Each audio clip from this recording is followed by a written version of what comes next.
우리 어제는 강화도 트레킹 잘 다녀왔습니다. 아이들이 25,000보 정도 걸었거든요. 25,000보가 적은 게 아닙니다. 설악산을 종주할 때 걷는 걸음이 18,000보 정도 되거든요. 총 산행 시간은 16시간 정도 걸을 때. 근데 이제 평지를 걸었기 때문에 빨리 5시간 만에 마칠 수 있었지만 우리가 보행 거리는요, 만만치 않았습니다. 17km를 아이들이 걸었죠. 네, 이번에 이 믿음이 오더라고요. 다음번에 갈 때는 설악산 정상 등반이 가능하겠다라는 믿음이 왔습니다. 네, 다음번에는 이 보조교사를 지금까지 가지 않은 사람들을 데려가려고 하고 있습니다. 지금까지 한 번도 가보지 않았던 사람들, 준성이나 아니면은 유진이나 아니면은 저기 새로운 자매, 지민 자매나 해서 새로운 자매들을요, 제가 새로운 형제 자매들하고 포함해서 다원이까지 서운한 표정을 앉아있지 말고 다 데리고 갈 거예요. 근데 그 여러분 만만치 않습니다. 급상승 급하강입니다. 그거 처음 여러분 잘 마음의 준비와 육체 준비를 하고 있으십시오. 근데 이 설악산 정상 정복하는 거는 한 20대 설악산, 지리산, 한라산은요 반드시 한번 정복하고 와야 됩니다. 그래서 이건 좋은 기회이기 때문에 데리고 갈 겁니다. 이제 단 술, 담배, 유튜브 하는 사람은 안 데려갑니다. 왜냐하면 아이들에게 영향력이 좋게 가지 않기 때문에요. 술, 담배, 유튜브 하지 않는 20대 젊은이들 데리고 가서 산행 이번에 철저하게 훈련을 시킬 거거든요. 여러분 다음번에는 우리가 7월달 3박 4일 가면서 그렇게 잘 할 수 있을 겁니다. 자, 그리고 우리가 지난주 이 아웃리치 갔을 때 처음 간 곳이 전쟁 박물관이거든요. 근데 그 전쟁 박물관이 우리가 의도하고 가지는 않았는데요. 19세기 말에 병인 양요가 있었던 지역입니다. 프랑스 함대가 상륙해서 600명의 군인들이 이 강화도를 한번 휩쓸고 간 그 상륙 지역이 우리가 갔던 그 박물관이 있던 위치였습니다. 의도하지는 않았거든요. 근데 우리가 이번에 이제 아이들에게 많이 놀릴 생각을 하고 데리고 갔고요. 왜냐하면 그동안 교회에서 내준 과제가 너무 많았기 때문에요. 1박 2일의 시간을 충분히 휴식 시간을 주고 싶었습니다. 왜냐하면 이 사춘기 때 한번 해소가 돼야 되거든요. 그러니까 해소가 되고 또 다시 공부하고 또 해소되고 그 시간을 우리가 가지고자 했습니다. 근데 그래도 1박 2일 내내 놀릴 수는 없잖아요. 그래서 아이들 이번에 강의는 준비하지 않았지만 좀 스스로 학습하는 훈련을 해야 되겠다라는 생각을 했습니다. 왜냐하면 우리가 이 인터넷을 통해서 정보를 얻으면 안 되거든요. 이 정보는요 인터넷에 나오지 않습니다. 진짜 중요한 정보는 우리가 인터넷을 통해서 출처만 확인하고 우리가 이 문서화된 자료를 통해서 볼 때 그것이 근거가 있습니다. 그 아이들 그 기초적인 훈련이 백과사전 찾아보는 훈련이잖아요. 그러면 백과사전에서 세곡 정책 이렇게 찾잖아요. 그러면 세곡 정책에 대한 핵심적인 내용이 나오겠죠. 그러면 그 안에서 그러면 핵심 어휘들이 등장하죠. 흥선대원군이 등장하고 고종이 등장할 것이고 그리고 민식 일가가 등장할 것이고요. 그리고 병인양요, 신미양요가 등장할 겁니다. 그러면 세국 정책 하나 딱 해놓고요. 수직적 사고의 꼭지가 되겠죠. 그리고 이 하부의 카테고리로 신미양요, 병인양요, 그리고 흥선대원군의 집권, 그리고 세국 정책의 결과 이렇게 등장하겠죠.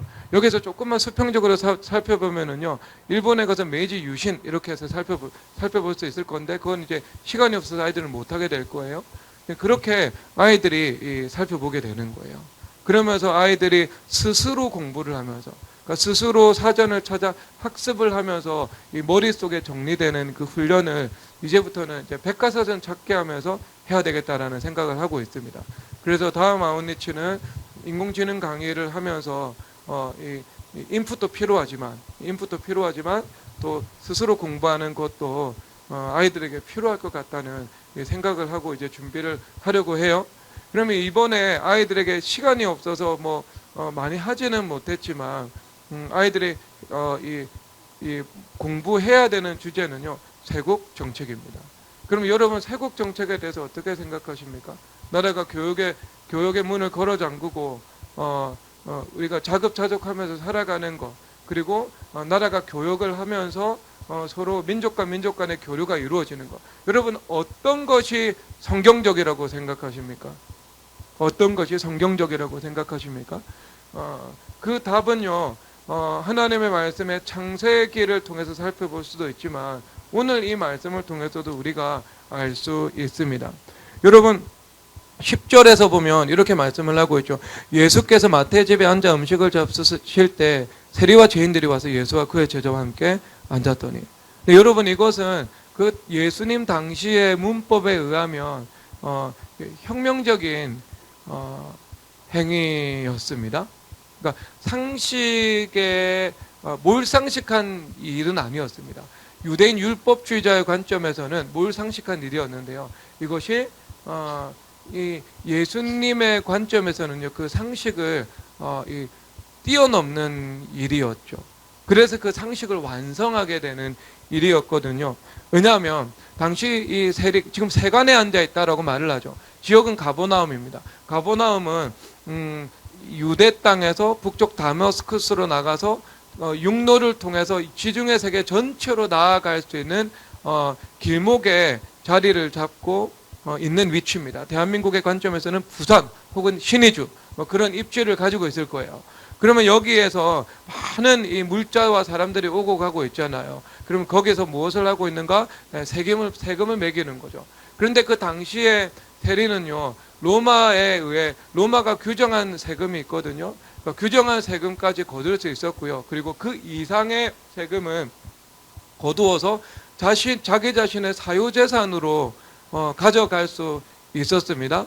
그러니까 정해진 관세가 있으면 그 관세보다 더 받을 수 있었고, 그리고 정해진 인도세가 있으면 그 인도세보다 더 받을 수가 있었고, 그리고 토지의 소출에 그 정해진 세율이 있으면 그 세율보다 더 받을 수 있었습니다.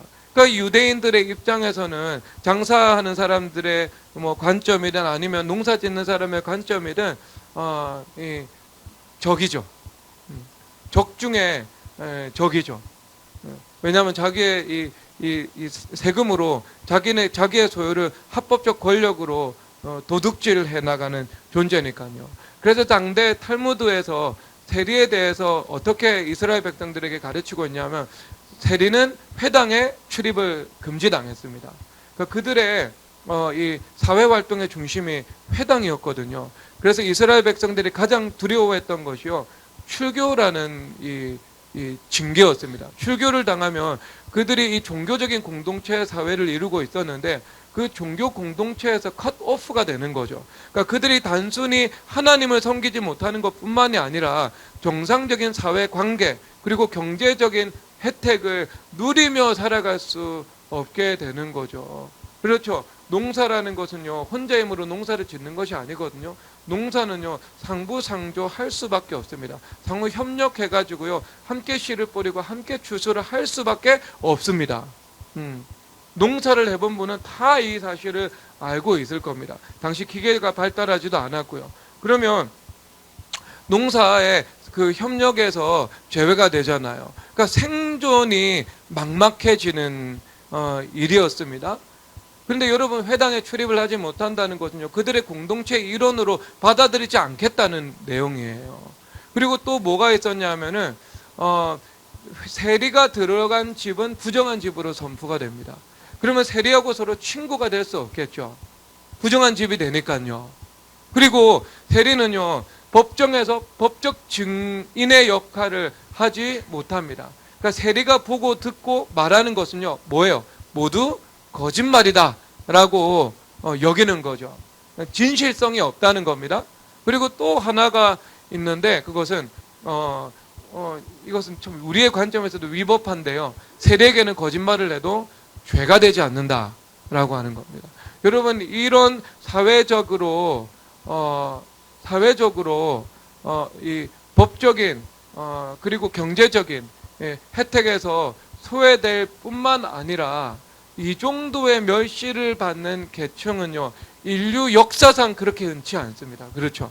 인류 역사상 그것은 뭐 일본에서 기독교를 도쿠가와 막부 시절에 기독교를 신자라는 이유로 당했던 그 박해, 그 정도. 그 정도밖에는요, 역사에서 그 정도 찾아볼 수가 없을 정도의 사례인 것이지요. 그러니까 여러분 이해가 되죠. 세리 마태의 집에서 예수님께서 가서 식사를 하세요. 식사를 하시는데 손님이 누가 왔어요? 그 연회 손님이 세리와 죄인들이 왔어요. 그러니까 세리와 죄인 외에는요, 그 집에 들어갈 수가 없는 거예요. 세리 마태는 세리나 아니면 그와 방부라는 그와 유사한 수준의 죄인이 아니면 함께 사회적인 교류를 이어나갈 수가 없었던 것입니다. 그런데 여기서 당대 가장 존경받고 센세이션을 일으키고 있는 가장 유명한 랍비였던 예수님께서 방문하신 거예요, 그 집에. 여러분, 이것이 얼마나 충격적인 일입니까? 여러분, 당시 플루타르크라는 사람이, 그 플루타르크 영웅전 쓴 사람이요, 고대 연회에 이 법칙에 대해서 썼거든요. 근데 연회에 대해서 어떻게 이야기를 하냐 하면요, 동등한 사람들하고만 연회를 즐길 수 있다라고 말을 하고 있습니다. 여러분, 이것은 고대 모든 문화권에서 상식이었습니다. 그래서 유대인들도요, 유대 문화를 연구하는 학자들도요, 유대인들이 사람들을 초청할 때 그와 유사한 이 사회적인 신분과 실력을 가지고 있는 사람들만 초청했습니다. 초청한 거예요. 그리고 그보다 더 높은 사람, 아니면 그보다 조금 아래에 있는 사람. 그래서 유사한 수준의 사람들이 모여서 함께 연애를 즐겼거든요. 그러니까 똑같은 거예요. 로마 사람들이나 아니면 동시대를 살아가는 유대인들이나. 그런데 하나님의 아들 예수님께서 지금 세리와 죄인과 함께 식사하기 위해서 그 집으로 들어가신 것을 말씀하고 있는 겁니다. 그러면 여러분, 이것은 당연히 우리 가운데 두 가지 함의를 주겠죠. 왜냐하면 동등한 사람들하고만 식사할 수 있는 거예요. 동등한. 그러면 하나님의 아들이신 예수님께서 세리와 죄인들과 함께 식사하신 거죠. 그러면 그들을 어떻게 여겨주신 거예요? 하나님께서 그들을 존귀하게 여겨주신 거죠. 그렇죠. 하나님의 아들이신 예수님께서 세리와 죄인들을 하나님의 자녀로 여겨주신 거예요. 그래서 히브리서에서 뭐라고 말씀을 하시냐면은 내가 내 형제들에게 라고 말씀을 하고 있습니다. 예수님 믿는 사람을요, 하나님의 아들 예수님께서 형제라고 말씀을 하고 있는 거죠. 형제라고 말을 하고 있는 거죠. 여러분, 잘 들어보지는 못했을 때 우리가 하나님의 자녀라는 개념이 있고 하나님의 종이라는 개념이 있잖아요. 여러분, 잘 들어보지 못했을 텐데 이 백석대학교 신학교에 계신 어떤 교수님께서 히브리서 주석을 쓰면서 예수님을 어떻게 표현을 했냐면, 예수님은 우리의 큰 형님이다 라고 표현을 했습니다. 잘 쓰는 표현은 아니겠죠. 그런데 그 근거가 형제라는 표현이었거든요. 형제. 그러니까 예수님께서 우리를 형제로 여겨주시고 자매로 여겨주시는 거죠. 가족 공동체 일원으로 받아주시는 겁니다. 여기에 우리의 종기성이 등장하는 거죠. 등장하는 거죠. 하나님의 형상이 회복된, 하나님께서 우리를 심지어는 동등하다고, 문화적인 관점에서 동등하다고 여겨주시는, 형제라고 여겨주시는 그 종기를 우리 가운데 허락해 주신다, 이렇게 말씀을 하고 있습니다. 그래서 출애굽기에서 보면 시내산에서 언약을 맺잖아요. 하나님의 백성인 이스라엘과 하나님이 시내산에서 언약을 맺고 십계명을 주님께서 주십니다. 그런데 그때 뭐라고 말씀을 하시냐면은 여호와 하나님께서 이스라엘의 존귀한 자들에게 손을 대지 아니하셨다라고 말씀을 하고 있는 거죠. 그러니까 함께 거기 그 배경은요, 언약식 이후에 함께 이 이스라엘 백성들의 대표들이 식사하고 있는 장면이었습니다. 화목제 식사를 하고 있는 장면이었죠. 그러니까 그것은 하나님과 그리고 하나님의 이스라엘을 대표하는 이스라엘 백성들의 존귀한 자들이 함께 식탁 교제를 나누고 있는 모습을 보여주고 있는 거죠. 그렇죠. 그러니까 이것을 통해서 이스라엘 백성들은 하나님과 함께 먹고 마시고 동행하고 식사하며 살아갈 수 있는, 예수님과 함께 연애를 누리면서 살아갈 수 있는 얼마나 존귀한 존재인지를 말씀해 주고 있는 것입니다. 그리고 나서 두 번째 관점은 뭐냐 하면은요, 예수님께서 이처럼 예수님께서 우리와 함께 해 주시는 것을 통해서 벽을 없애신 것을 보여주고 있죠.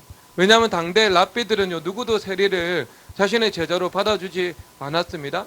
그런데 그 거룩하신 하나님과 가장 죄인된 인간, 그리고 이스라엘 사회에서 가장 존경받는 사람이었던 랍비와 이스라엘에서 가장 멸시받는 세리와 죄인들이 함께 공동 식사를 하는 모습, 연애하는 모습을 통해서 예수님께서 그 벽을 허물어뜨리신 것을 말씀하고 있는 겁니다.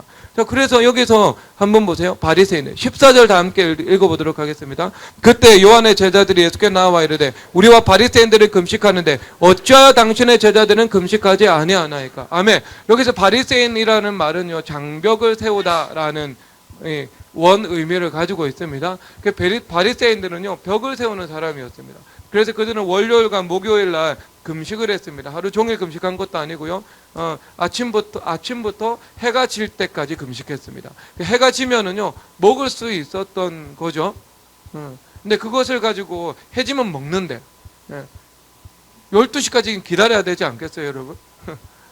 근데 오후 6시만 되면 그들은 먹을 수가 있었어요. 뭐 이렇게 막 금식 같아 보이지는 않는데 그 금식을 가지고요, 자랑을 많이 했죠. 그래서 우리는 금식하는 사람들, 그리고 저들은 금식하지 않는 사람들, 우리는 하나님의 계명에 세세한 것까지 철저하게 준수하는 사람들, 저 사람은 준수하지 않는 사람들 해서 이 벽을 세우면서 살아갔던 거죠. 그래서 예수님께서 말씀을 하시잖아요. 너희들이 하루살이는 걸러내고 낙타는 삼킨다, 이렇게 말씀을 하고 계시잖아요.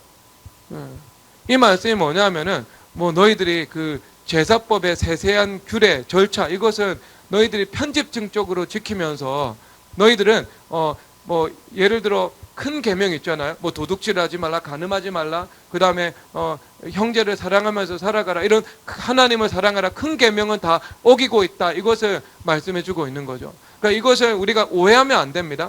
여러분들이 하나님의 말씀에 불순종하는 것을 정당화시키는 그 계명으로 삼으면 안 되는데요. 어떻게 보면 여러분, 제가 이걸 잘 이해할 수 있는 것을 설명을 해볼게요. 일본에서 동일본 대지진이 나왔잖아요. 일어났잖아요. 그러면 그때 일본 지역에 있었던 그 센다이나 후쿠시마 지역에 있었던 사람들이 물자 보급이 안 돼서 매우 고통당했습니다. 그런데 일본에는요, 자원도 많죠. 그 정부의 재원도 있죠. 그리고 외부에서 공급되는 구호품도 있었죠. 그런데 그것이 막대하게 쌓여 있었음에도 불구하고 적시에 공급이 되지 않았다라고 보도를 하고 있더라고요. 조선일보 특파원이 그렇게 글을 썼습니다. 그런데 왜 보도가 되고 있지 않냐면 매뉴얼을 뛰어넘는 참사기 때문에 매뉴얼대로 이 사안에 대해서 대응해 나가지 못하는 거죠. 대응해 나가지 못하는 거죠. 그래서 많은 물자가 써여 있지만 정확하고 세세한 매뉴얼이 없기 때문에 이런 상황에 대한 매뉴얼이 없기 때문에 적용해 나갈 수 없었던 겁니다. 근데 사실 여러분, 이것은 만약에 강력한 정부가 있고 지도자가 있다면은요, 현장에 등장해서 그냥 즉각적으로 이것을 명령하고 그 다음에 지시해 가지고요, 사실상 그런 절차를 뛰어넘어 버려서 빨리 보급을 해야 되는 일이잖아요. 그렇죠. 현장에서 판단을 해가지고요, 사람을 살려야 되는 일이기 때문에, 그러니까 그것을 묘사를 하고 있더라고요. 그러니까 세세한 규정에 가로막혀가지고요, 그 근본과 본질을 잃어버리게 되는 거죠. 지금 이 미중료의 재난 속에서는요, 빨리 보급품 보내고, 빨리 구조대 보내고, 빨리 살려야 되는 거잖아요. 그런데 구조품이 있고 구조대원이 있음에도 불구하고요, 정확하게 이 규정이 이 세부 규정이 준비가 되지 않고 법적 근거가 다 마련되지 못하면은요, 이 사람이 죽어가는데도 돕지 못하는 그 일들이 벌어지는 거죠. 여러분, 이럴 때 사용하는 거죠. 하루살리는 걸어내고 낙타는 삼킨다. 그러니까 세세한 것에 집착하다가 정말 중요한 것을 놓쳐버린다. 이것을 얘기를 하고 있는 거죠. 그러니까 바리새인들은요, 그런 율법주의자였어요. 그러니까 예수님께서 보시기에, 예수님께서 말씀을 하신 예수님께서 안식일날 계속 사람을 고치시잖아요. 그렇죠. 나면서 맹인된 자도 안식일에 고치고, 베데스다 목가의 병자도 안식일날 고치고, 주님께서 안식일 날 거듭거듭 치유를 행하시는데요. 그 백성들의 안식일 날 병을 치유하면 안 된다고 바리새인들이 나와서 예수님을 비방하고 공격하잖아요. 예수님께서 하시는 말씀이죠. 안식일의 근본이 무엇인가? 안식일은 사람의 생명을 살리는 것이 아닌가? 사람과 영혼의 육체의 질병을 치유하는 것이 아닌가? 라고 예수님께서 말씀하고 계신 거예요. 너희들은 사람이 만든 세세한 계명을, 세세한 그 규제를, 율법 조문을 가지고 하나님의 말씀의 근본 정신을 망각한다, 이루지 못하고 있다고 예수님께서 진단하신 거죠. 그러니까 이 바리새인들이 그럼 모순적인 것으로 가득 찼던 사람들이었습니다. 그래서 다른 사람하고 나 사이에 벽을 세우고 자기의 방식대로 살지 않는 사람들을 비방하고 정죄하고, 그리고 자기의 방식으로 살아가는 것에 대해서 자기 의를 내세워서 사람들에게 영광받고 칭찬받고 자기를 높이고자 하는 그 본성으로 가득 차 있었던 것을 예수님께서 말씀하고 있는 겁니다. 그래서 예수님께서 그들에 대해서 진단하시죠. 12절 다 함께 읽도록 하겠습니다. 시작. 예수께서 들으시고 이르시되 건강한 자에게는 의사가 쓸데없고 병든 자에게라 쓸데있느니라. 아멘. 그래서 이 말씀은요, 바리새인들이 가지고 있는 그 자기의 가운데에는 예수님께서 들어가서 거하실 공간이 조금 더 없다라는 거죠. 예수님께서 들어가서 함께 하실 수 있는 조금의 틈도 없다라는 거죠. 그런데 예수님은 누구에게 필요하다고요? 병든 자에게 필요하다고 주님 말씀하시는 것입니다. 병든 자에게 예수님께서 필요하신 거죠. 그러면 여기서 우리의 관점에서는요, 내가 인간의 한계를 인정하지 않고 자기의 힘과 자기의 방법과 의로 살아가는 사람들에게 예수님께서 함께 하실 수가 없다. 거기에 예수님께서 들어가셔서 주인 되시고 주님의 힘과 지혜를 공급하실 수 있는 영역은 조금 더 없다는 거죠. 점점 낡아지게 되겠죠, 그 사람들은요. 그런데 우리가 나의 병듦을 인정하죠. 나라는 그 인간 존재의 한계를 주님 앞에 늘 인정을 하면서 하나님의 은혜로부터 나타나는 그 힘과 지혜를 구하면서 살아갑니다. 그 사람에게는요, 언제나 예수님께서 함께 구하시며 예수님과 함께 먹고 예수님과 함께 마시고 예수님과 함께 모든 것을 행하면서 살아갈 수 있다라는 것을 말씀을 하고 있는 것입니다. 자, 그래서 예수님께서 말씀하시죠. 여러분 17절을 함께 읽도록 하겠습니다. 시작. 새 포도주를 낡은 가죽 부대에 넣지 아니하나니 그렇게 하면 부대가 터져 포도주도 쏟아지고 부대도 버리게 됨이라. 새 포도주는 새 부대에 넣어야 둘이 다 보존되느니라. 아멘. 자, 그래서 이 말씀은 이제 이 서기관 바리새인 율법주의자들의 관점이 틀렸다는 것을 주님께서 말씀을 하고 있죠. 그래서 그 틀린 관점의 근거를 통해서는 새로운 시대에 일하시는 그 성령 하나님과 성령 하나님의 것을 담을 수 없는 것을 지금 이야기를 하고 계신 거예요. 그러면 이 바리새인들의 관점은 뭐죠? 바리새인들의 관점은요, 나와 다른 사람 사이에 장벽을 세워놓는 겁니다. 그래서 자기들하고만 교류하고요, 그리고 자기들하고 같은 삶의 방식을 살아가는 사람들하고만 그들이 관계를 맺으면서 살아가죠. 그리고 그 밖에 있는 사람들과 필요에 의해서 교류를 할지언정 그들을 배척하고 멸시하고 무시하고 그들과 함께 같이 공동 식사도 하지도 않고 벽을 세우면서 살아가는 것을 말씀을 하고 있는 것입니다. 그러니까 예수님께서 세리와 죄인들과 식사하신 이유가 여기에 달려 있는 거죠. 그러니까 바리새인들이 가지고 있는 그 율법적 장벽을 예수님의 십자가로 깨트려 부수기 위해서 예수님께서 함께 이 공동 식사를 하시는 모습을 주님께서 보여주신 것입니다. 그러니까 이것이 새로운 관점이죠. 그러니까 율법주의자들의 옛 관점은요, 자기 자신과 다른 사람, 그리고 자기가 속한 공동체와 다른 생각을 가지고 있는 사람들, 아니면 자기 민족과 다른 민족, 이것을 철저하게 분리시켜 놓고 자기 성을 쌓고 살아가는 사람이죠. 그래서 다른 사람들의 이 접근, 이것을 허락하지 않는 상태입니다. 여러분 갈라디아서 4장 보도록 하겠습니다. 갈라디아서 4장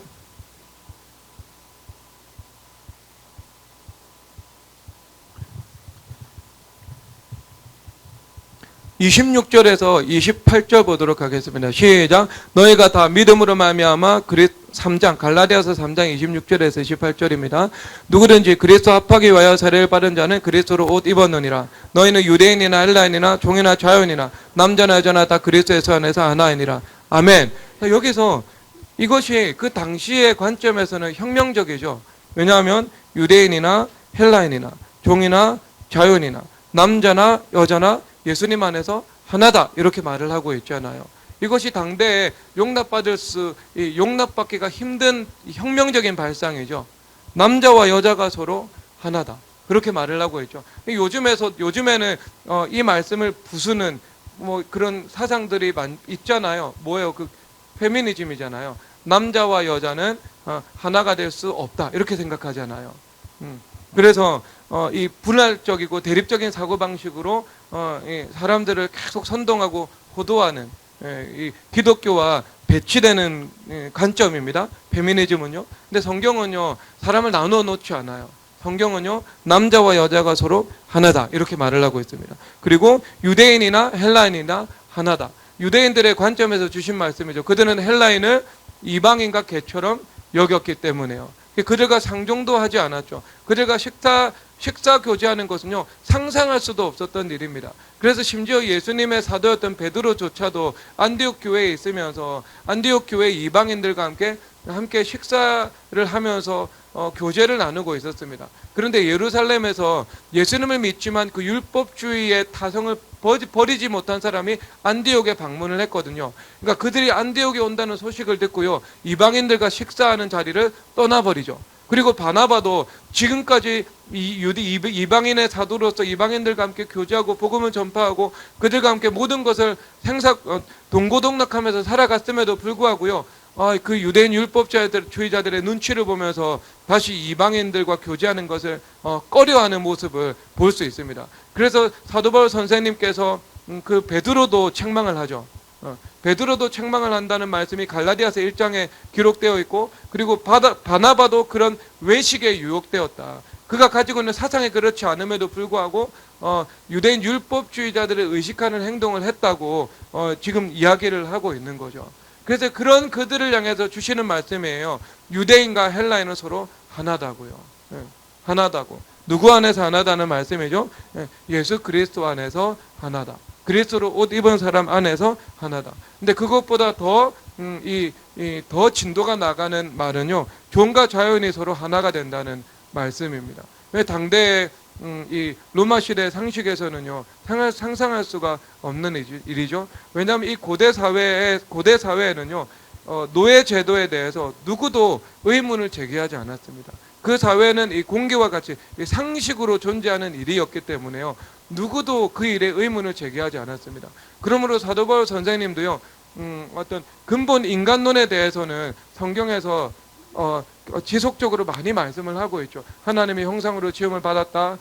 그리고 오늘 이 말씀에서 종과 자유인은 서로 하나다. 뭐 이렇게 말씀을 하고 있잖아요. 이렇게 말씀을 하고 있으면서도 한편으로 노예들에게 주인에게 반기를 들고 너희들이 폭력적인 혁명을 일으키라고 말하지 않았습니다.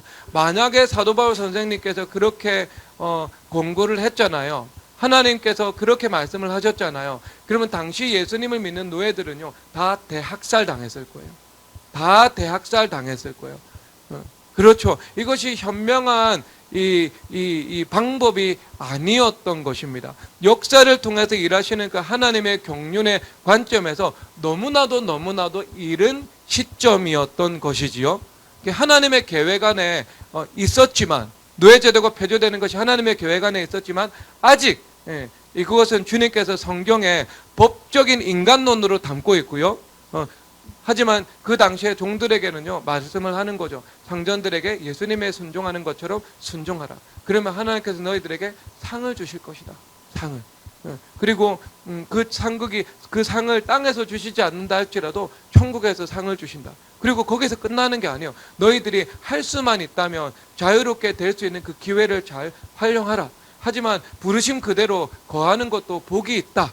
이렇게 말씀을 하고 있습니다. 그러니까 종으로 부르심을 받았으면 종 그대로 예수님을 섬기는 것처럼 주인을 잘 섬기는 것도 복이 있고, 그리고 자유롭게 될 수 있는 그 기회를 이용해서 해방 노예가 되는 것도 복이 있다, 이렇게 말씀을 하고 있습니다. 그래서 로마서에서 보면은요, 로마서에서 보면 로마서 16장에서 문안하는 기사가 나오거든요.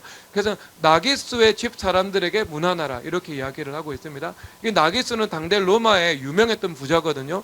지금 역사적으로도 남아있고요. 그런데 나기수의 집이죠. 그럼 나기수의 집이라고 했을 때 나기수의 가족일 수도 있지만, 나기수의 집에 집에서 일하고 있었던 종들, 그리고 나기수의 집에 있다가 해방노예가 되어서 해방노예가 된 사람들이요, 옛 주인이 가지고 있었던 그 로마 제국 전역에 있었던 뭐 농장들, 그 다음에 뭐 이 사업체들이 있잖아요. 그 사업체나 농장들을 감당하는 사람들도 많이 있었습니다. 지식인 노예의 경우에는요, 뭐 가정교사로 일하는 사람들도 있었지만, 그러니까 그런 현재 종으로 있던 사람들과 해방 노예로 있던 사람들 모두를 말하고 있는 장면이에요.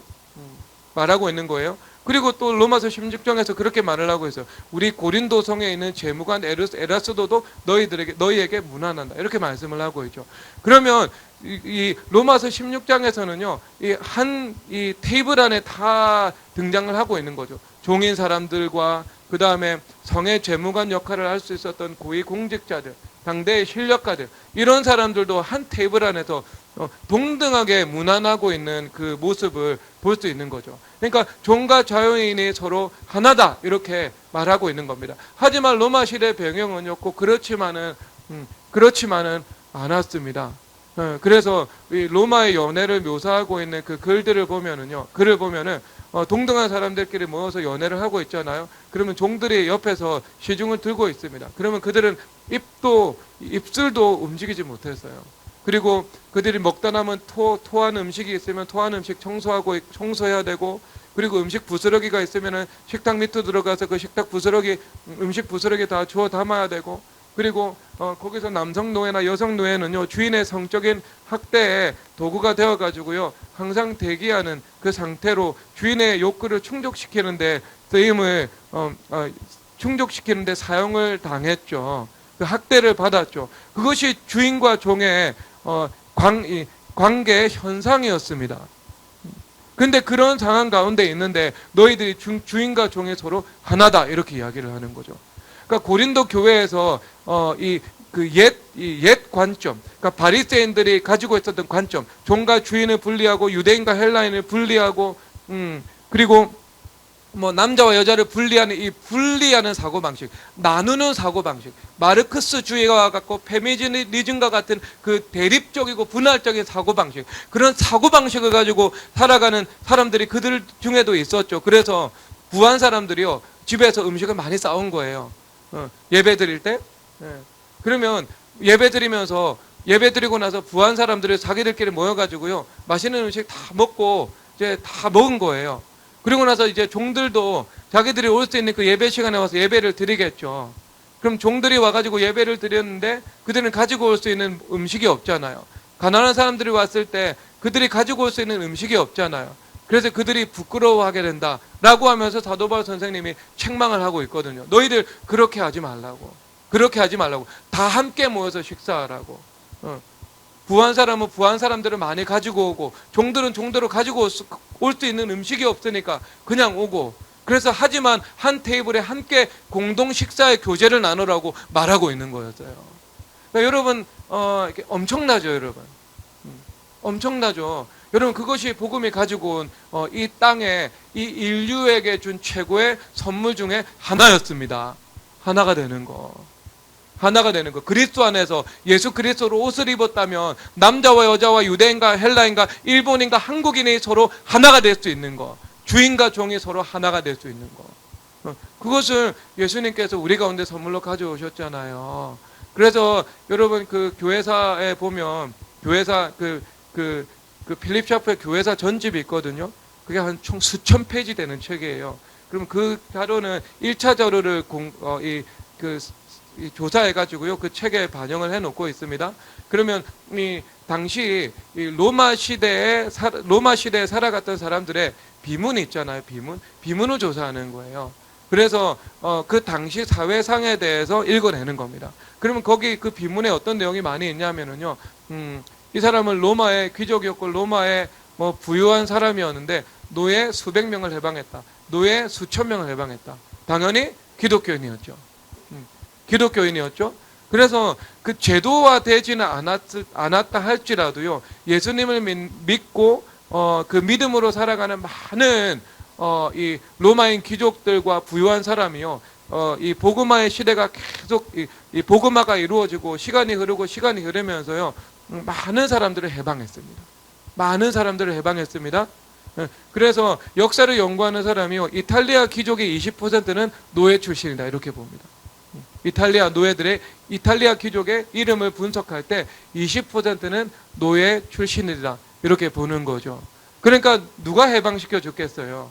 당연히 이 기독교인 주인들이 노예를 해방시켜 주는 일을 했던 겁니다. 그래서 그 이후에 역사적으로 노예제 해방은요, 철저하게 복음주의에 의해서 이루어진 겁니다. 그렇죠? 윌리엄 윌버포스가 이 영국의 복음주의자들이 있잖아요. 영국의 복음주의자들의 세력을 규합해가지고요, 그 복음주의 운동이 일어나거든요. 우리가 복음주의자거든요. 그래서 그들이 한 이 시대의 문화를 바꿔버립니다. 19세기 영국의 문화를 바꿔버리거든요. 그리고 그 문화를 바꾸는 것과 함께 19세기의 세계적인 영국의 대문호들이요, 영국에서 등장하기 시작합니다. 그전에는요, 셰익스피어 이런 사람들 외에는요, 막 그렇게 여러분 그 세계사에서 두드러지는 인물들이 그렇게 많지는 않았습니다. 그런데 19세기에는요, 영국이 20세기 전체에서 브리타니아 그 속주가 그 로마 군단에 의해서 건설이 되잖아요. 그래서 켈트족이 이 브리타니아 지역에서 사는 이 최초의 민족이 되고, 그 다음에 앵글로 섹슨이 들어오잖아요. 그러면 2000년 가까운 그 역사 속에서요, 1900년에 걸쳐서 나왔던 인물들보다 19세기 100년 동안 나왔던 세계적인 인물들이 더 많습니다. 영국에서는요. 근데 그 원인이 어디에 있냐면요, 그 복음주의 운동에 있어요. 실질적으로 그 윌버포스가 복음주의 운동을 일으키면서 사회의 영적인 분위기와 문화적인 분위기를 바꿔가지고요, 노예 해방시키는 거. 그 노예제도, 노예무역을요, 철폐시키는 거죠. 그리고 당시 영국이 가지고 있었던 군사력, 외교력을 총동원해서 그 노예무역을 근절시키는데 앞장서 나갑니다. 그리고 그 연장선에서요, 미국에서도 남북전쟁이라는 것들을 감수하긴 했지만 노예제도를 폐지하는 일을 이 링컨이 주도해서 시행하게 되는 거죠. 그렇죠. 그러니까 그 관점이 어디에서 나왔는가? 다 복음이라는 것에서 나왔다는 것을 말하고 있습니다. 여러분 다시 돌아가도록 하겠습니다. 마태복음 9장입니다.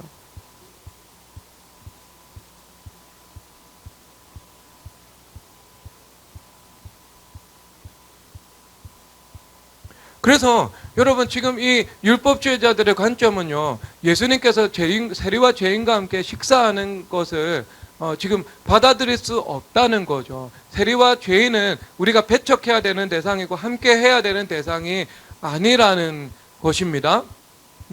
아니라는 거예요. 그런데 예수님께서는요, 스스로 의도적으로 마태와 세리와 죄인들과 식사를 하셨죠. 그래서 하나님의 생각은 그렇지 않다. 세리와 죄인들과 함께 할 수 있는 것. 그래서 거룩한 자와 세리와 죄인들이 함께 식사도 할 수 있는 것. 이것이 바로 복음의 뜻이고 복음의 영향력임을 주님께서 말씀하시는 것입니다. 그러면 여러분 여기서 중요한 게 있겠죠. 자, 이 새 부대다 이렇게 말씀을 하고 있잖아요. 새 부대. 새 포도주는 새 부대에 넣어야 한다 이렇게 말씀을 하고 있습니다. 그럼 이 새 포도주라는 것은요, 이제 성령 하나님께서 사도행전 1장 2장 성령 강림을 통해서 임하시죠. 그래서 새로운 성령 하나님의 시대를 열어 나가시잖아요.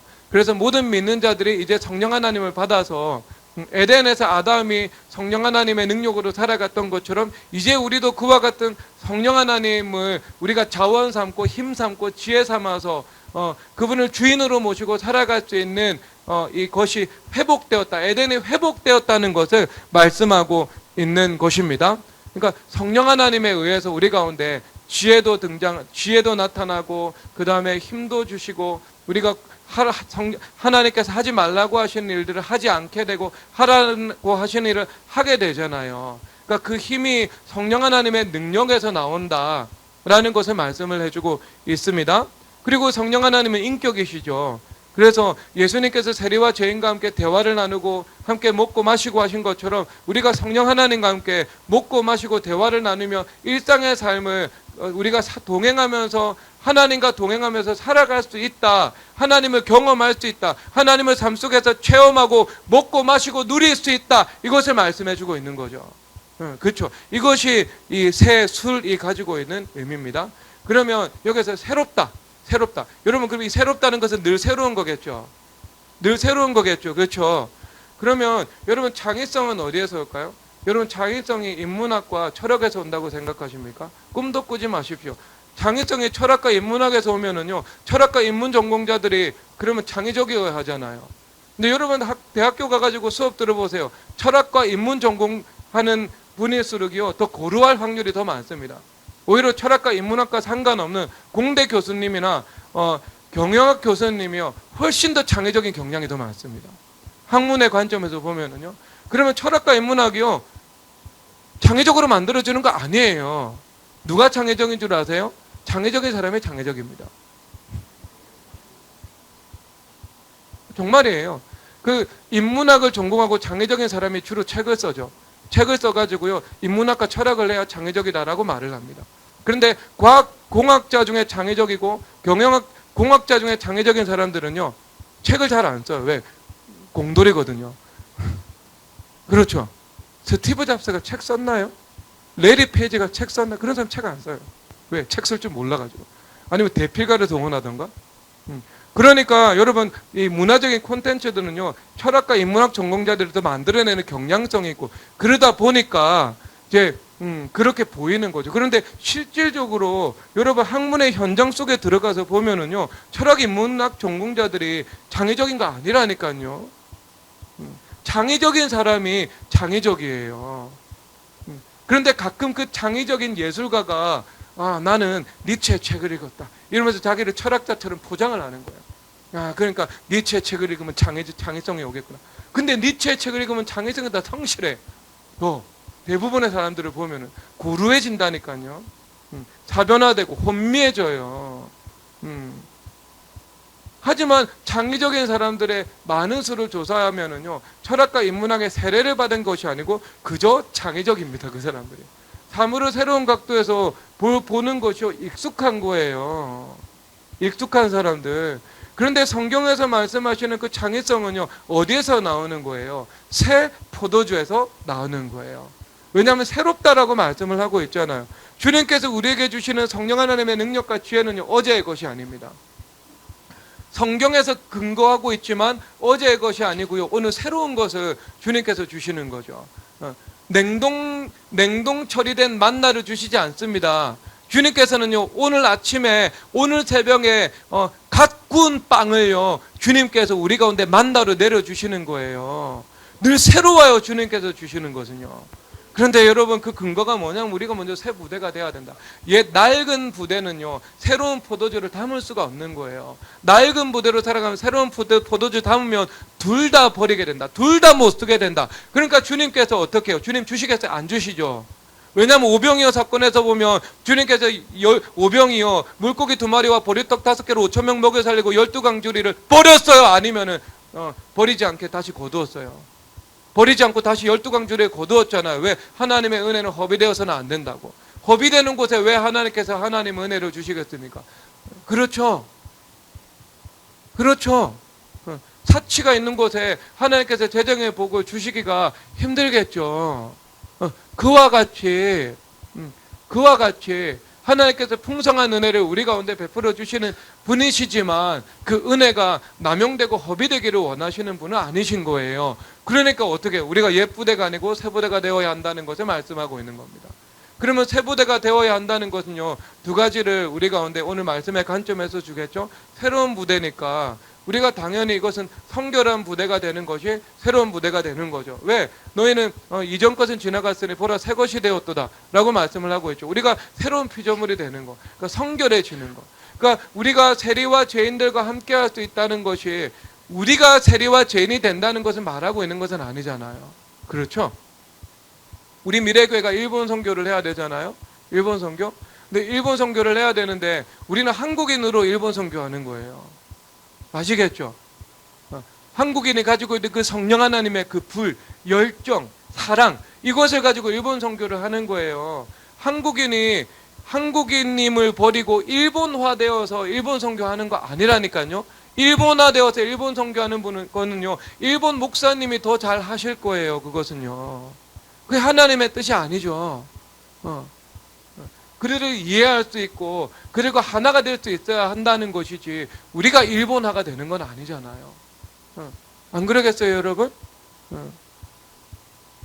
여러분들이 혼내와 다테마 가지고 살아가겠어요? 아니면 여러분들도 이렇게 감시하면서 살아가겠어요? 사우나에서 누가 물을 자기 영역 밖으로 털어내는가? 누가 머리를 안 닦고 이 라커룸으로 가는가? 한국에서는 아무도 관심을 기울이지 않아. 머리에 물을 묻히고 라커룸으로 10번, 100번을 왔다 갔다 해도 어떤 종업원도 주의를 주지도 않고 기울이지도 않아. 그냥 가서 닦을 뿐이에요. 근데 여러분 일본 가서 그렇게 한번 해보세요. 그때부터 여러분은요, 규칙을 지키지 않는 문제아가 됩니다. 여러분. 우리가 그렇게 될 수는 없죠. 우리가 그런 어떤 하루살이는 걸러내고 낙타는 삼키는 듯한 그런 이 초율법적인 자세를 가지고 살아갈 수는 없잖아요, 여러분들이. 일을 할 때는 그래가 맞춰서 일을 해야 돼요, 그거는요. 하지만 여러분들이 그렇게 될 수는 없다는 거를 말하는 겁니다. 그럼 하나님께서 민족에게 고요하게 허락해 주시는 그 강점과 약점, 그런 그 강점의 속성이 있잖아요. 안 그러겠어요? 여러분, 우리 민족은요, 경어를 사용하잖아요. 경어를 사용하잖아요. 그럼 우리가 하나님께 예배 드릴 때 어떻게 해야 돼요? 우리가 미국화 되어 가지고요, 주님 앞에 기도 드리고 예배 드릴 때 반말로 예배 드리고 반말로 기도 드려요? 보통체 써요? 예수님께? 에? 예수님께 보통체 쓰면 안 돼요. 한국과 일본인은요, 하나님께서 이 수직적 관계를 어떤 민족보다 잘 이해할 수 있도록 그 언어의 의식 구조를 우리 가운데 주님께서 인풋해 놓으셨어요. 태초부터 설계해 놓으셨다고요. 그럼 우리는요, 경어를 통해 하나님 앞에 예배하고 기도하는 것을 통해서 하나님 앞에 영광 올려드리는 거예요. 그렇죠. 수직적 관계 가운데 경어를 쓰는 거죠. 안 그래요? 그 경어를 쓰지 않으면 수직적 관계가 무너지는 거지 않겠어요? 나은이가 저한테 반말 쓰고 제가 나은이한테 존댓말을 쓰고, 나은님 숙제는 해 오셨습니까? 교육이 되겠어요? 안 되죠. 마찬가지입니다. 우리가 세리와 죄인과 함께 한다고 해가지고요, 우리가 세속화되어야 하는 것은 아니죠. 세리와 죄인과 함께 해야 한다고 하는데요, 잠언 말씀에서는요, 너희들 악인하고는 상종도 하지 말라고 말을 하고 있습니다. 미련한 자들하고는 길도 걸어가지 말라고 말하고 있어요. 미련한 자들과 함께 길을 걸어가면 너희들이 함께 해를 받을 것이라고. 지혜로운 자와 동행하면 너희들이 지혜를 얻을 것이라고. 누구와 동행할 것인지, 너희들이 누구와 만날 것인지 선별해야 됨을 한편 성경에서 말씀하고 있는 거죠. 이건 지혜로운 거죠. 지혜로운 거. 그런데 우리가 성령 하나님을 따라 행하면서 우리가 하나님께서 우리 가운데 넓혀주기를 원하시는 그 관계의 영역이 있잖아요. 그리고 교회 안에서는요, 넓혀주기를 원하는 영역이 아니고요, 아예 장벽 자체가 이단이 아니라면 없어져야 되는 영역이잖아요. 그렇죠? 이단은 인사도 하지 말라고 하고, 신천지는 인사도 하지 말라고 하고 있고, 성경에서. 그게 아니라면 하나가 될 수 있어야 되겠죠. 그렇죠? 장벽을 내려놓고, 성령 하나님을, 사회에서는 성령 하나님을 따라서 넓혀주시는 그 영역에 넓혀 나가야 되는 거예요. 그렇죠? 일방적으로 성령 하나님보다 앞서 나가서 내 마음대로 넓혀가는 것은 아닙니다. 내가 감당할 수도 없어요, 여러분. 그것은요, 사물을 속속들이 깊이 파악도 못하고 있습니다. 그래서 성령 하나님을 따라서 넓혀주시는 영역에서 내가 근본 정신은 하나님을 사랑하고 이웃을 사랑하는 그 마음으로 벽 없이 살아가야 되고, 하나님의 형상으로서 모든 사람들을 존중 여기는 삶을 살아가야 되고, 하지만 내가 깊이 관계 맺을 때는 성령 하나님의 인도를 받으면서 또한 성경에서 미련한 자와 악한 자들하고는 함께 교류하지 말라, 함께 길을 걸어가는 것은 너희들이 경계하라고 또한 말씀하고 있는 거죠. 그들의 영향을 내가 받을 수 있으니까요. 그리고 세리와 죄인들과 함께하면서도 그들에게 물들지 않는 세 부대의 성결함을 가지고 있으라고 주님께서 말씀하시는 거예요. 그렇죠?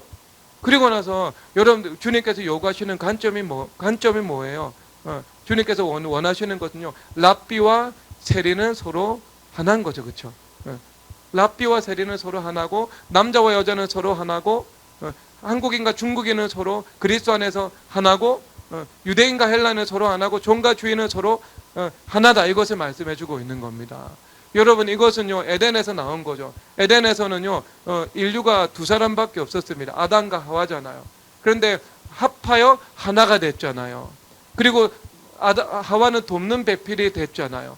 누군가는 도움을 받고 누군가는 도움을 주게 되는 거죠. 이것이 하나됨이죠. 이 하나됨의 관계가 우리가 계속해서 구약 창세기에서 갈라디아서로, 마태복음으로, 그리고 태초로부터 시작해서 지금까지 오면서 이 말씀이 점점 우리 가운데 더 깊어지고 넓어져서 확대되어 나타난 거잖아요. 그래서 그 말씀을, 아담과 하와의 그 연합을 오늘 이 말씀에서는요 이 세리와 랍비의 연합으로, 그리고 갈라디아서에서는 종과 자유인의 하나됨으로, 유대인과 헬라인의 연합으로 주님께서 말씀하고 계신 것입니다.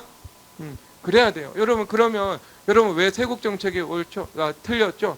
세국 정책은요, 이 도움을 주고 도움을 주고 또 도움을 받으며 살아가도록 만들어 놓으신 하나님의 법과 상충되는 거예요. 그렇죠? 유대인과 헬라인이 서로 하나다라고 말을 했잖아요. 유대인의 강점이 있고 헬라인의 강점이 있잖아요. 그래서 서로의 강점과 서로의 강점에 서로를 보완하고 서로를 돕고, 그리고 서로 의존되어서 살아가면서 서로 화목한 관계를 이루도록 주님께서 이 세상을 본질상 만들어 놓으신 것이지요. 그렇죠. 그러므로 여러분, 태국하는 나라는요 성경적인 관점에서 필패할 수밖에 없습니다. 그리고 교역하는 나라, 그리고 교류하는 나라는요 성경적인 관점에서 더 성장할 수밖에 없겠죠. 왜? 새 부대에서 새 포도주를 담잖아요. 이 새 부대는 새로운 관점이거든요. 어떤 측면에서는 성결이지만 어떤 측면에서는 새로운 관점이잖아요. 바리새인과 세리와 죄인들에게 장벽을 세워놓는 그 옛 관점이 아니고요. 바리새인과 세리도 서로 한식 테이블에 앉아서 식사를 나눌 수 있고 교류할 수 있고 깊이 교제할 수 있는, 그렇죠, 그런 새로운 관점이잖아요. 이 새로운 관점. 그러니까 여러분, 이 관점에 의하면 세국 정책은 옛 관점이에요. 그렇죠. 국가의 문호를 열고 다른 민족과 교류하면서 기술과 문화를 발전시켜 나갈 수 있는 것. 우리 민족은 우리 민족의 고유의 강점에 따라 우리를 발전시켜 나가고, 그 강점으로 다른 나라를 압제하는 것이 아니라 섬길 수 있는 제사장 나라가 되는 것. 그리고 이것이 새로운 관점인 거죠. 새로운 관점. 주님께서 그럴 때 무엇을 주신다고? 이 새로운 관점을 주실 때 새로운 포도주를 계속 주시는 거예요. 새롭게 혁신성도 주시고 새롭게 창의성도 주시고, 그 강점이 잘 발현되어 나아갈 수 있도록 주님께서 만들어 나가시고, 이것이 하나님의 이 진실된 뜻인 것입니다.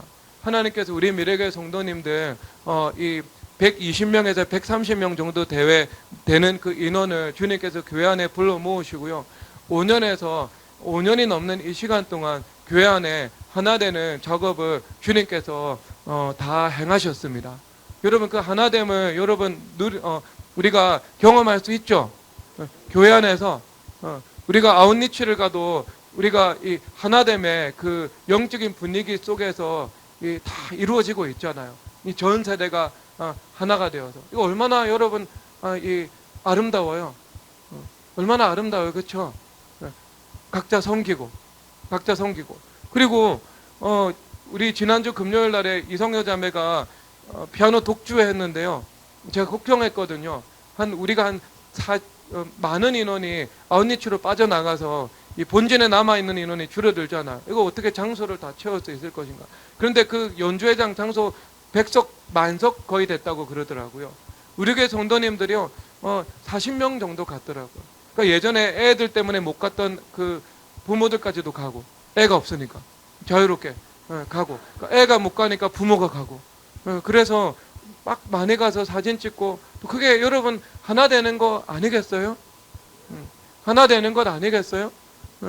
그리고 끝나고 나서도 각각 뭐 어떤 팀은 저기 산기도 갔다가 밤 12시에 꼭 시장 가고 한 10명 넘게 가가지고 꼭 시장 갔대요.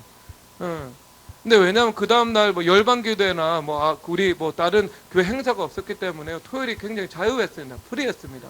누린 거죠. 뭐 매일 하는 거예요? 매주 하면 그 중독이죠. 금해야죠. 근데 가끔 할 수 있는 거 아니겠어요? 그리고 또 어떤 팀은요, 그건 금지된 행동이긴 한데 소촌에 모여가지고요 막 치킨 대파티를 했다고 그러더라고요. 닭을 면발이 학살한 것 같아요. 사랑으로 살라고 하면서 왜 닭을 학살합니까? 그런 걸 왜곡이라고 그러죠. 여러분, 그러면서 전체가 하나 되어 가는 거예요. 하나 되어 가는 거, 그 하나됨 누려야 돼요. 그래서 제가 이번 7월 달에는 우리 아웃리치에 지금 가지 않았던 대학생들 데리고 가야 되겠다라는 생각을 했습니다. 왜냐하면 가지 않았던 사람들도요, 이제 와가지고 함께 하나 돼야 되지 않겠어요? 아웃리치하고 아이를 섬기고, 그리고 이 젊은이, 20대 젊은이가 설악산 대청봉 정상 정복하고 오면 이게 얼마나 이게 큰 이 호연지기를 기를 수 있고 진취성을 기를 수 있는 길이 되겠습니까? 일평생에 스스로 할 수 없는 일, 교회 안에서 함께 할 수 있으면 쉽고 가볍게 할 수 있으면서도 육체와 정신도 율법적으로 강력하게 단련될 수 있잖아요. 함께 행복하게 시간 보내고, 그래서 이 교회가요 그냥 전체가 하나 돼야 돼요. 여러분, 최고의 이종교배가 하나 되는 현장은요 교회입니다. 우리는 공통 분모가 있잖아요. 예수 그리스도, 복음, 같은 마음, 같은 뜻, 같은 말. 이 공통 분모 안에서 나머지는 모든 것이 다 다르거든요. 그렇죠. 정지 같은 종로 토박이도 있다면 여러분들처럼 시골에서 온 사람들도 있고 서로 하나가 되는 거고, 어떻게 여러분 저 같은 종로 토박이가 여러분하고 밥을 같이 먹겠어요, 시골 사람들하고. 그런데 그 사투리의 벽을 뛰어넘어서 함께 식사를 할 수 있고, 그렇죠. 그 복된 일이지 않겠어요, 여러분? 그렇게 하나 돼야 된다고요. 우리가 5월 5일 날에 종교인 야유회 가잖아요. 여러분, 이거는 필수 참석입니다. 다 참석하셔야 돼요. 이거는 가서 서로 하나됨으로 그 유익한 시간을 누리는 거죠.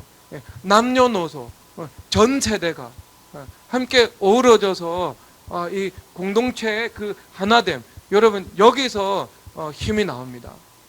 여기서 힘이 나와요. 그러니까 이 세 부대가 된다는 것은 무엇이겠습니까, 여러분? 세 부대가 된 사람과 세 부대가 된 사람은 서로 하나됨이 있잖아요. 하나됨의 그 힘이 있잖아요. 그렇죠. 랍비와 세리가 서로 하나가 될 수 있다니까요.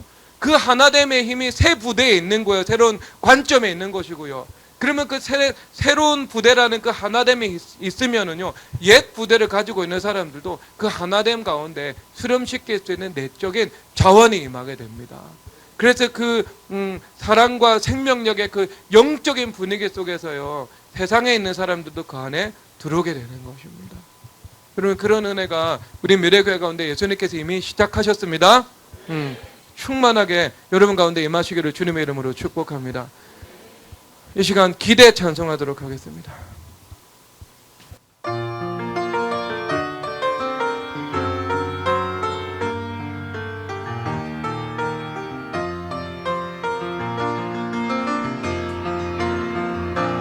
그 안에 우린 하나, 모습은 달라도 예수님 한 분만 말하네.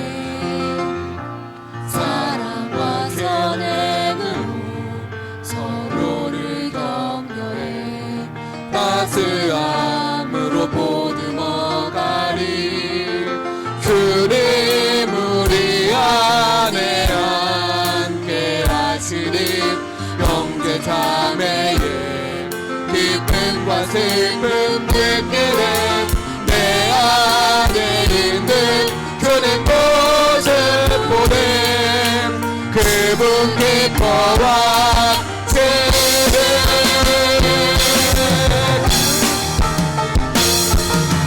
주의 노래 통해 계획하시는 부족한 입술로 찬양하게 하시는 주의 노래 통해 계획하시는 너를 통해 하시는 주님 우리를 통해 계획하시는 주의 노래 통해 계획하시는 부족한 입술로 찬양하게 하시는